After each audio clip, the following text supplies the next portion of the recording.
நாங்கெல்லாம் பிரிந்து 2 வாரம் தான் வந்தோம். இதுக்கு முன்னால் ஜார்ஜே அணி பிரிந்த போதும் எப்படி நடந்துட்டாங்களோ, ஓபிஎஸ் பிரிந்த போதும் எப்படி நடந்தாங்க, அதே அடிப்படையில நாங்க எல்லாத்துக்குமே அந்த எல்லா பழைய பதவிகள் அப்படியே தொடர்ந்து சொல்லி இதுன்னு சொன்னதுக்கு அப்புறம் நாங்கள் கையில் சேர்ந்தோம்.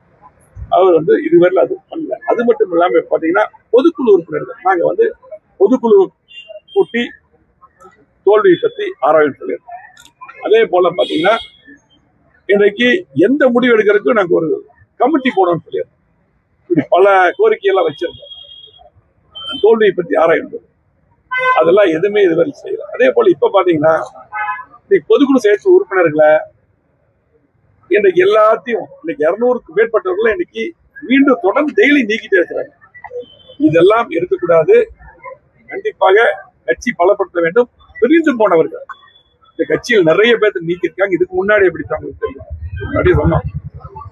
நம்முடைய மாண்புமிகு சின்னம்மா சசிகலா அவர்கள், டிடிவி தினகரன் அவர்கள் இதெல்லாம் எல்லாத்தையும் சேர்த்தணும். இன்னும் பிரிஞ்சு போனவங்க எல்லாத்தையும் சேர்த்தணும் போட்டு நானும் சொன்னோம். இதெல்லாம் சேர்த்து கட்சியை